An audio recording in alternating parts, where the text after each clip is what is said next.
O Ministério da Saúde anunciou que vai manter o Programa Nacional de Imunização contra a Covid-19 no ano que vem. A previsão é de que 354 milhões de vacinas sejam disponibilizadas à população. A gente conversa agora com a vice-presidente da Sociedade Brasileira de Imunizações, Isabela Balalé. Doutora, bom dia, seja muito bem-vinda aqui à programação da CNN nesse domingo pela manhã. Bom dia, Luciana, Jairo. Prazer estar aqui. Doutora, a gente tem muitas lacunas ainda a serem preenchidas. Por exemplo, não sabemos se a gente vai ter 1, 2 ou 3 doses no ano que vem, se são doses de reforço, por quanto tempo a gente vai ter, de 6 em 6 meses a campanha, vai ser anual, a gente não sabe ainda muitas coisas. Por isso é importante a senhora aqui esclarecer para a gente. Diante desse número que a gente acabou de apresentar, 354 milhões de doses, é suficiente para o que a gente está projetando para 2022? Sim, a ideia é fazer reforços, né? Que a gente, claro, já iniciamos agora com aqueles que respondem pior à vacina. Provavelmente iniciar a vacinação de crianças, então assim, e claro, vacinar aqueles que porventura não tiveram sido vacinados ainda, né? Que não tinham atingido a idade e situações como essas. Então, entendemos que, sim, esse quantitativo deve ser suficiente. Mas na Covid é um dia depois do outro, né? Ainda algumas coisas para serem definidas para a gente ter uma ideia melhor. Falando dessas coisas que podem ser definidas, doutora, eu gostaria de colocar nessa equação as crianças. A gente viu, por exemplo, a Pfizer pedindo, né, o uso da vacina nos Estados Unidos para crianças de 5 a 11 anos.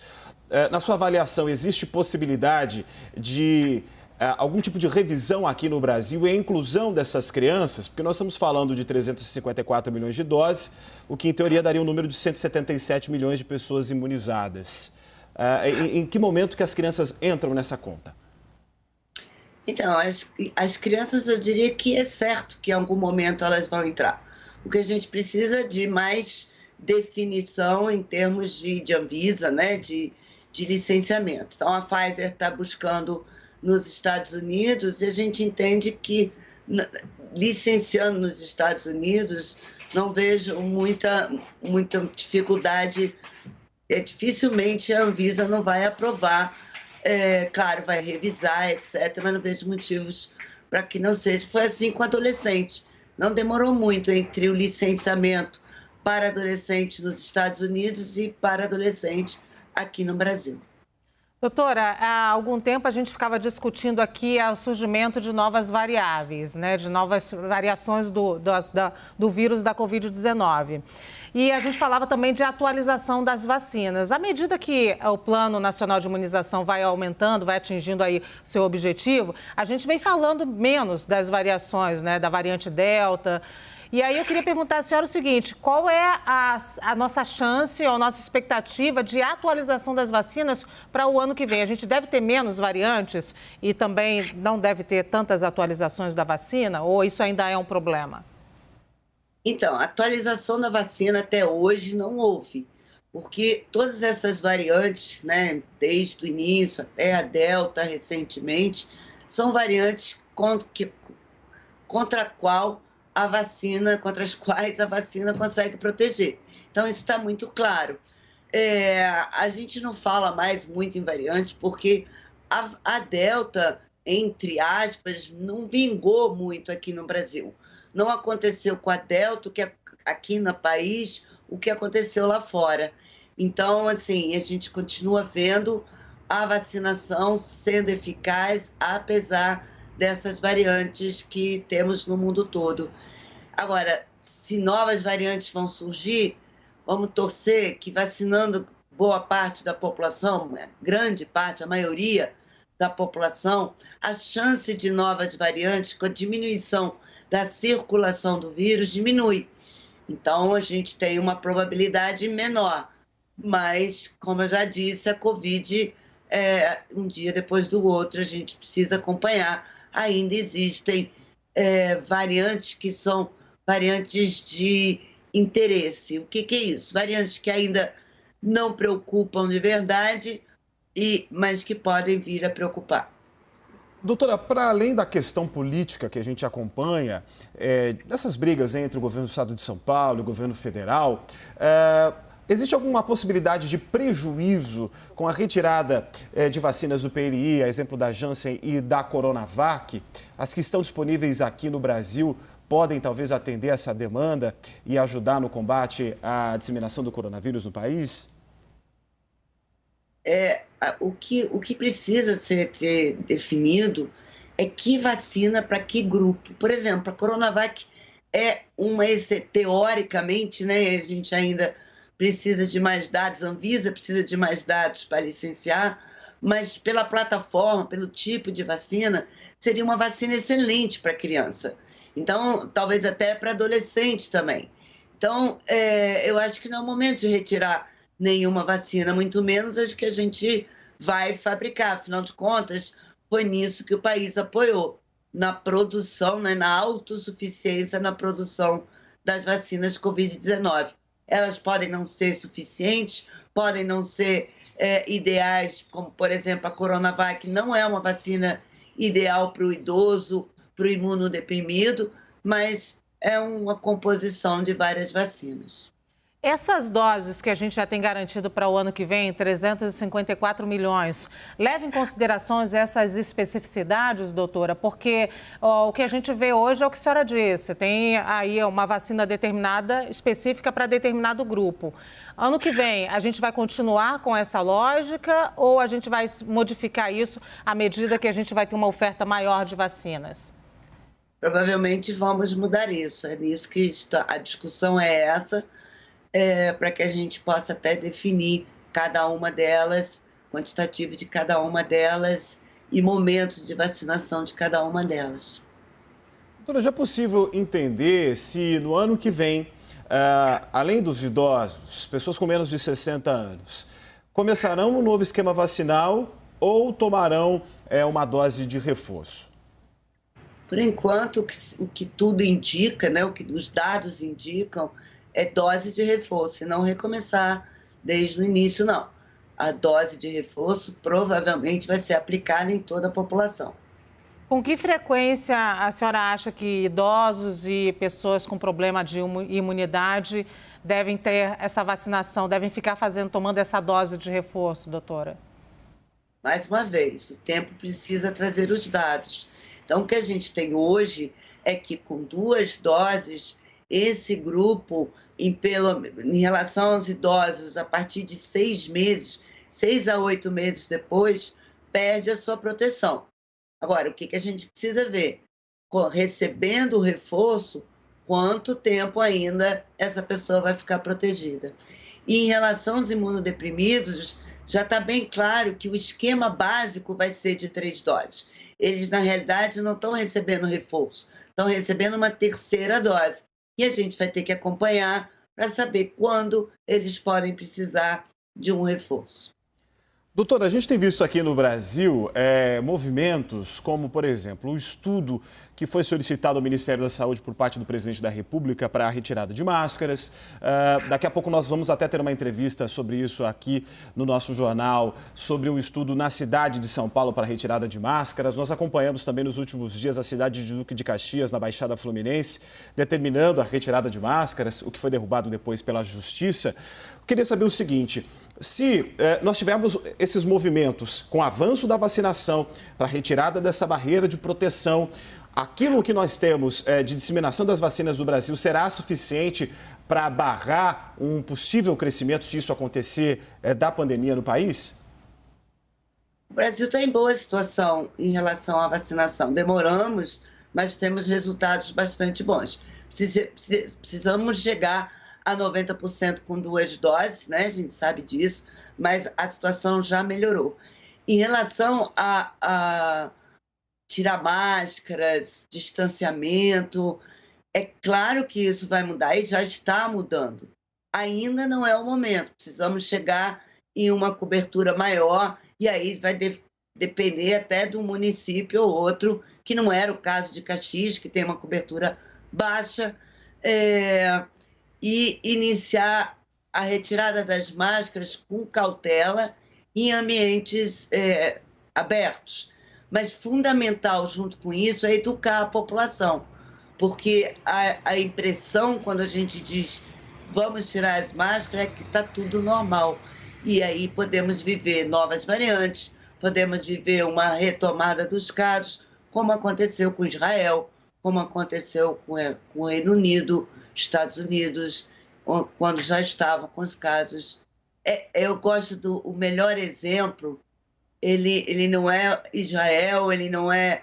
Mas, assim, lá na Oceania, né, nos países, a gente vê como eles conseguiram, com educação, controle, regras, reduzir os casos, e o resultado deles vem se mantendo, apesar de uma vacinação que ainda não chegou no auge. Imagina, se a gente consegue fazer uma coisa bastante organizada em relação às novas regras, quer dizer, flexibilização do uso da máscara, com a vacinação que a gente tem, o país pode ficar muito bem. Doutora, o nosso analista no Rio de Janeiro, Leandro Rezende, quer participar aqui da nossa entrevista. Leandro, bom dia, com você.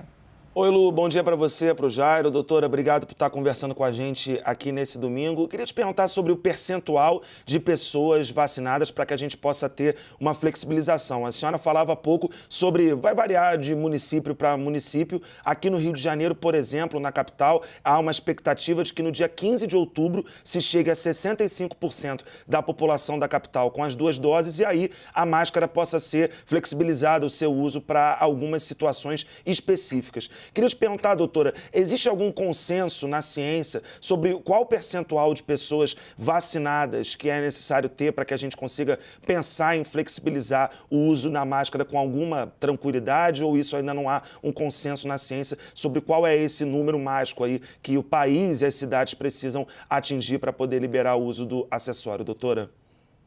Então, o número mágico ele ainda não é definido, né? A gente sempre disse em torno de 70%, 80% dos vacinados. Então, o que a gente não tem é a definição de que com a Covid vai ser igual com o sarampo, por exemplo, a proteção coletiva. Por quê? Porque proteção coletiva para o sarampo, a vacina, ela é esterilizante, quer dizer, ela impede, esteriliza nossas vias respiratórias. Ela impede que eu me infecte, portanto, que eu transmita. Já com a Covid-19, não, a vacina não esteriliza, eu tenho uma diminuição grande de capacidade de infectar, mas posso transmitir a doença para outra pessoa e até posso ter uma forma leve da doença. Então, é por isso que é multifatorial essa flexibilização. Não é só vacinou, tira a máscara. É toda uma educação da população e a maioria dos países começou a flexibilizar à medida que essa cobertura ia aumentando e chegando aí a pelo menos 60%, 70% de segunda dose, mas viram voltar, porque é outra coisa, né, que a gente está vivendo no mundo e aqui no país, parece que o Brasil virou vários países, né? O Rio está muito bem, mas, por exemplo, Caxias não está. Mas será que a gente pode considerar que isso não vai... Não é o mesmo grupo, Caxias trabalha aqui, Rio trabalha lá. Então, a gente tem que levar isso em consideração também, para não acontecer como aconteceu em Israel, que a Delta veio de fora.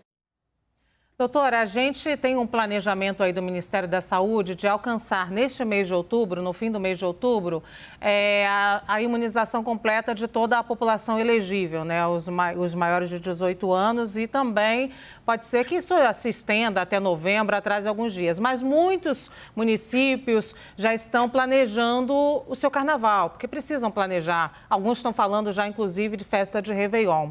Queria saber como a senhora está acompanhando essa discussão diante da possibilidade de ter que dar mais uma dose ainda para a população. Com que apreensão os especialistas estão acompanhando essa discussão de uma festa de carnaval, já que é uma festa que gera muita aglomeração e que não deve ter o uso de máscara? Bom, eu sinceramente não acho que deva fazer uma festa com 100% de flexibilização, com pessoas vindo de fora. Eu acho que não é o momento. Para fazer carnaval tem que ser outro carnaval, né? Um carnaval com regras. E volto a dizer, aí nem educando a população, eu acho que é impossível fazer um carnaval com regras de protocolo de Covid-19. Pode ser um grande risco, sim.